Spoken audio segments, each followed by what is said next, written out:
外反母趾の人は選んではいけない靴というのがあるのです。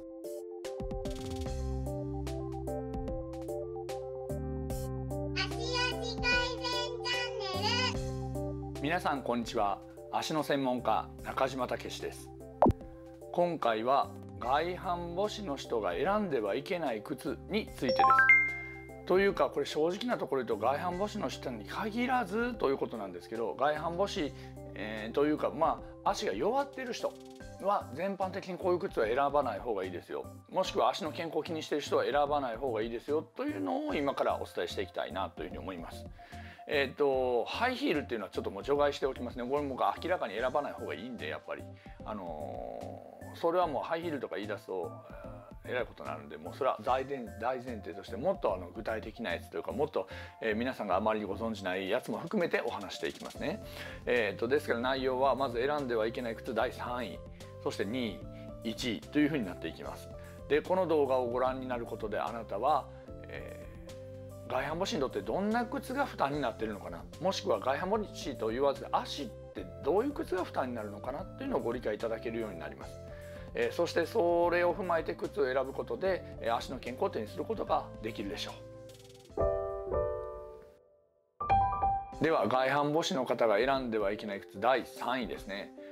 これはどういう靴になるかというと、形状的に安定しない靴というのになります。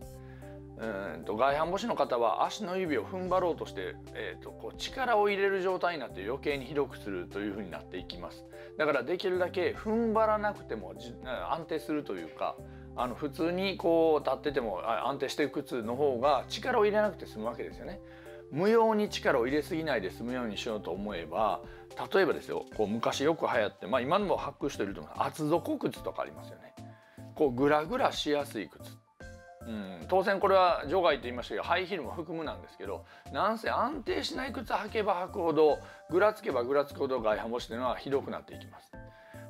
で、例えばあとこれは良かれと思って履いちゃう人いるんですけど、底が半円になってるような靴あるんですよね。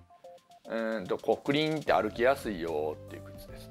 これも絶対避けてくださいね。クリーンってなる靴って歩きやすいかっていうと、あれは足で自分でやるものであって、動きをやることによって、ふくらはぎの筋肉が硬くなったり柔らかくなったりしてむくみ取れるんですけど、クリクリになってるとまずそもそも安定しないんで、安定させるのに力がかかるわけですね。中にはその手の靴作ってる人たちの言い分で言うと、安定しないから、それをバランス取ろうとして姿勢が良くなるよなんて言ってたりするんですけど、って感じですね。僕はどっちかというと現場を見てるんでね、現場持ってて実際に僕はその靴を履いた人で、どうなるかっていうのをいろいろこう測定してやってきてて、本当に治るのかどうかっていうベースでやってるんでね。だから、実際そういうことを見たことがないんで私は。安定しない靴履くと変に力入れて無駄な力入れてその分だけ悪くなるっていうのが、普通ですね。だから底が丸くなってて歩きやすいという、あれは歩きやすいのではなく安定しないと思ってください。避けた方がいいですね。では外反母趾の方が避けていただきたい靴第2位ですね。でこれは柔らかすぎる靴ですね。柔らかいっていうのはあらゆる意味で柔らかい靴っていうふうに言っておきます。まずだから周りがベコベコなんもあかんですよね。もうなんで周りベコベコやったらあかんかというと、外反母趾の人っていうのは当たるの痛いから、硬い靴は当たって痛いからって柔らかいの買ったりするんですけど、柔らかいの履けば履くほど足が安定しないんですよね。硬いのがイコールそのままいいというわけではないですけども、布みたいに柔らかい靴履いてると足が安定しなくて余計歩きにくいですから、柔らかくてその当たりがいい靴がいいわけではないと思っていただきたいのと、あと足が中でなんせその先ほど安定しない靴の中にも出てきましたけど、この中が柔らかくてきっちりこう安定しなければそれは負担になるので、私今日実物を1個持ってきてるんですけども、これ冬にはもう絶対避けていただきたいというのがこの手のやつなんですよね。これ何のことかというと、これです。ムートン靴ですね。これに私何回も痛みあってるんでね、私じゃない患者さんが女の人でこれ好きなんですよね。でこの中が柔らかくてふわふわであったかいっていうの好きみたいなんですけど、可愛いしでこれでなんで痛みやってるかというと、治療してて途中までなんかものすごいうまく治療がいってて、ああ良くなってきたなって、でもなんかこれなんでこんなに痛がるんやろなとか、なんでこんなにまた角度大きくなってきたんやろなと思ってて、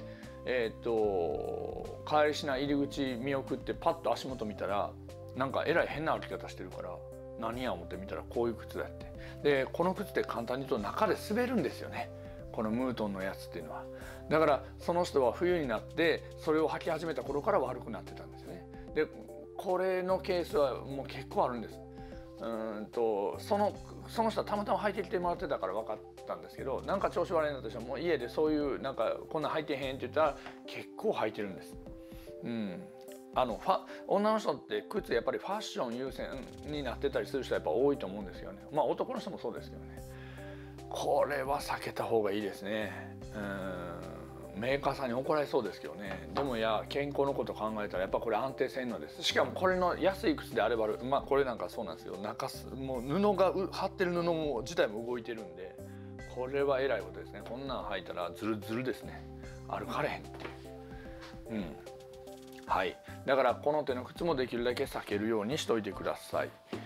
あったかさは違うのでやりましょう。もしもどうしても今のやつを履くんであったとしても、しっかりとしたやつ、毛足が長くなくて足が安定するやつにしといてください。では、外反母趾の人が避けてほしい靴の第1位ですね。これは基本的なところになるんですけど、調節のできない靴は避けてほしいです。調節できないってどういうことかというと、紐靴って紐で横幅を調節できますよね。あれです。要するにスリッポンみたいな靴は避けてほしいんですよね。なぜかというと外反母趾の人は特にそうなんですけど、足って歩き方によって横幅ってものすごい変わるんですよね。でそうしたらやっぱその都度調節できるようにしておきたいわけです。で外反母趾の方っていうのはだいたい痛いの嫌って横幅大きめ買っちゃうんですけど、そうすればするほど中で遊ぶんですよね。中で遊べば遊ぶほど足安定しなくて余計あかん歩き方になっていって、余計外反母趾が悪くなっていったりする。だからそれに対して紐靴とかであれば紐だったらね、上だけ締めて下緩めるっていう締め方とかあるんですね。私紐の通し方とかでそういう通し方も動画で上げてるんで、また見ていただいたらいいんですけど、だし、あとは外反母趾って調子悪くなったらちょっと緩めて、調子悪くなったら締めてとか、やっぱりきっちりしとかないと靴のせいで逆に悪くなっちゃうってあるんでね。だからこの頃いろんなタイプあります。めんどくさかったらダイヤル式でガリガリガリっと締めるやつもあるし、ジッパーのやつも、ジッパーってマジックテープのやつねもあるし、だけど、スリッポンとか、あとは中に紐や思ったらゴム通してあるだけで何も調節できなくて、勝手にビヨンビヨンってなっちゃうやつがあったら、こんなんも避けてほしいですね。何せ面倒くさいかもしれないけど、きっちり調節できる靴っていうのを選ぶようにしておいていただかないと、外反母趾の人っていうのは後々大変になってきますね。で特に外反母趾って本当に良くなっていけばぐんぐん横幅狭くなるんでね、こう縮んでいきます。うちの患者さんで一番縮んだ人で 1.5 センチぐらい縮んだ人いますけど、そうなってきたらまたそれ調節できたらまだいいんですけど、調節できなかったらもうその靴捨てなしゃあないんでね。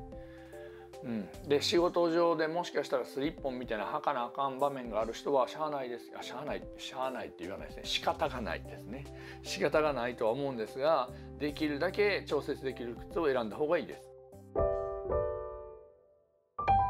はい。ということで、安定しない靴、柔らかすぎる靴、あとは調節できない靴っていうのが避けてほしい、靴なんですけど、簡単に言えば楽しようと思うとドツボにはまっていきますよということですね。楽って言ったらおかしいかな。そうですね。当たりが優しい靴とかね。良かれと思って選んでるとは思うんですけど、そういう今の足にとってちょっと優しいやろうなと思ってる靴って意外にそれが逆効果になる場合があるので、外反母趾をはじめとして足の悪い方は特に、そうでない方も今の選び方は基本一緒なんで、できるだけ避ける方が、足の健康にはいいと思ってください。